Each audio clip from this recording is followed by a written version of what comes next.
आज हम Indian accounting standard का पार्ट 2 लेकर आए हैं। हमने पार्ट 1 में इंडियन अकाउंटिंग स्टैंडर्ड का डेवलपमेंट और इंडियन अकाउंटिंग स्टैंडर्ड 101 से लेके 116 तक को लर्न करने का शॉर्ट ट्रिक हमने देखा था। आज हम इंडियन अकाउंटिंग स्टैंडर्ड जो 1 to 41 है वो डिस्कस करेंगे और साथ ही साथ इसको अकाउंटिंग स्टैंडर्ड से रिलेट करेंगे कि हमारा अगर इंड एस इस नंबर का है तो अकाउंटिंग स्टैंडर्ड इस नंबर का है, जिससे कि आपको इजीली लर्न हो जाएगा। अगर आप कॉमर्स रिलेटेड कोई भी कॉम्पिटिटिव एग्ज़ाम की तैयारी कर रहे हैं तो उसमें ये इंपॉर्टेंट है, इंड एस पूछे जाते हैं कि ये इंड एस किस नंबर का है। चलिए स्टार्ट करते हैं समय को ना वेस्ट करते हुए। देखिए इंड एस वन, जो इंड एस वन है वो प्रेजेंटेशन ऑफ फाइनेंशियल स्टेटमेंट से रिलेटेड है। इंड एस टू इन्वेंट्री से है। End S four depreciation. देखिए ये बीच बीच में से दे रखे, जैसे इंड एस थ्री मिसिंग था, इसमें 5 6 मिसिंग है, तो इसीलिए इसकी शॉर्ट ट्रिक बनाना थोड़ा सा इम्पॉसिबल था। Ind AS seven statement of cash flow. Ind AS eight accounting policies change in accounting estimates and error. 9 missing है 10 event occurring and after reporting period. Ind AS 11 construction contract. Ind AS 12 income tax. Ind AS 16 property plant and equipment. अगर आप इसको ध्यान से थोड़ा देखेंगे तो आपको इजीली समझ में आ जाएगा। अब हम पढ़ते हैं एएस से इसको रिलेट करते हैं। जैसे हमारे पास इंड एस वन दे रखा है प्रेजेंटेशन ऑफ फाइनेंशियल स्टेटमेंट। जब हम एएस वन देखते हैं तो उसमें डिस्क्लोजर ऑफ फाइनेंशियल स्टेटमेंट आता है, ठीक है। हमारा इंड एस टू है इन्वेंट्री से रिलेटेड और हमारा एएस टू भी इन्वेंट्री से रिलेटेड है। आप याद रखिएगा दोनों ही टू नंबर, मतलब दोनों ही दो, चाहे इंड एस टू हो चाहे एएस टू हो, दोनों ही हमारे इन्वेंट्री से रिलेटेड है।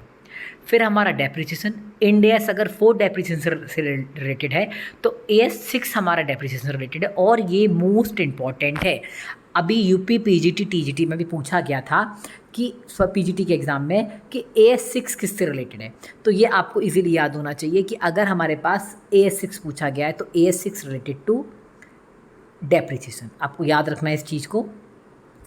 फिर हमारे पास इंड एएस 7 किससे रिलेटेड है, कैश फ्लो स्टेटमेंट से रिलेटेड है। लेकिन अगर हम एएस 3 की बात करें, अकाउंटिंग स्टैंडर्ड 3, वो हमारा किससे रिलेटेड है, कैश फ्लो से रिलेटेड। देखिए इजीली समझ में आ गया होगा, इन्वेंट्रीज का 2 है, 4 और 6 46 depreciation, 7 3 73 statement of cash flow, मतलब इससे इजीली आपको याद हो जाएगा।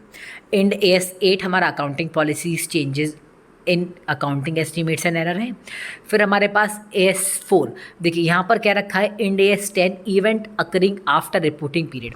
वहाँ है contingency occurring after reporting period, ठीक है, यहाँ वहाँ कंटिजेंसी लगा हुआ है। तो हमारा ये किससे रिलेटेड है, 4 से रिलेटेड है, एएस 4 और Ind AS 10। Ind AS 11 construction contract, as 7 construction contract. आपने पढ़ा होगा कॉस्ट अकाउंटिंग में ठेका लागत, इसको वो हमारा एएस 7 है, वो कंस्ट्रक्शन कॉन्ट्रैक्ट से रिलेटेड है। इंड एएस 12 इनकम टैक्स, और इनकम टैक्स से रिलेटेड कोई भी हमारा नहीं है, कोई भी हमारा एएस नहीं है। फिर हमारे पास Ind AS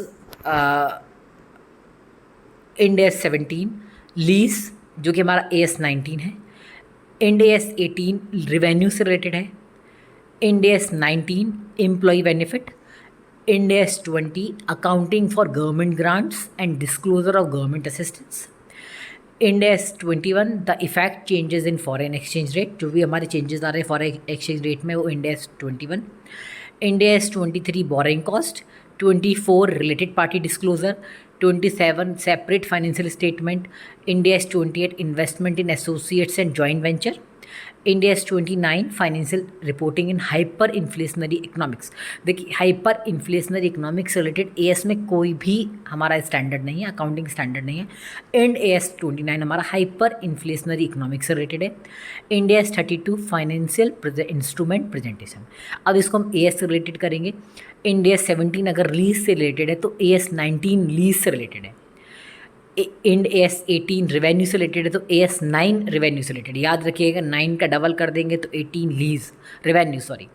end AS 19 employ benefit. AS 15 employ benefit. Ind AS 20 government grants. AS 12 government grants. Ind AS 21 the effect of changes in foreign exchange rate.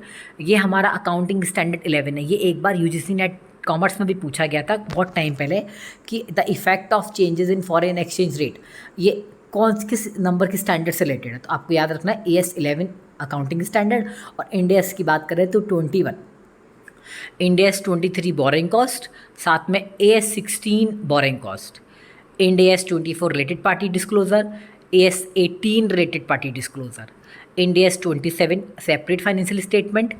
इसके बाद हमारे पास कुछ भी ऐसे हमारे पास नहीं है, इसके बाद हमारे पास कुछ भी ऐसे रिलेटेड नहीं है, सारे न्यू बनाए गए हैं इंड AS, ठीक है। 27, 28, 29, 32। नेक्स्ट है हमारे पास इंड AS 33 अर्निंग पर शेयर EPS, ये हमारा इससे रिलेटेड हमारा AS भी है। Ind AS 34 interim financial reporting, 35 नहीं है हमारा। Ind AS 36 impairment of assets, Ind AS 37 provision contingent liability and contingent assets, Ind AS 38 intangible assets, Ind AS 40 investment property, Ind AS 41 agriculture. अब इससे हम AS से related पढ़ लेते हैं एक बार। AS 20 EPS, याद रखिएगा अगर AS 20 EPS है तो इंड AS 33 EPS है।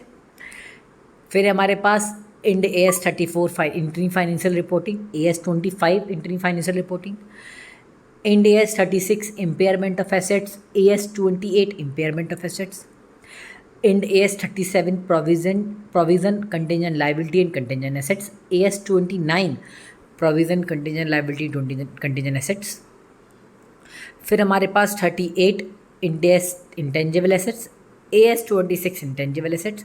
उसके बाद हमारे पास ये एग्रीकल्चर का हमारा नया बना है और इन्वेस्टमेंट प्रॉपर्टी का नया बना है।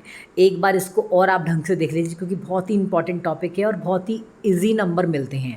बस आपको मतलब मुश्किल से कुछ टाइम इसको बहुत ढंग से पढ़ना है और एक दो बार रिवीजन करने से इजीली लर्न हो जाते हैं। अगर आपको ये वीडियो हमारी अच्छी लगी तो लाइक करिए, सब्सक्राइब करिए, शेयर करिए, और भी इसको आप बार बार देख सकते हैं जिससे कि आपको एग्ज़ाम तक आपकी तैयारी बहुत अच्छे से हो जाए। Thank you.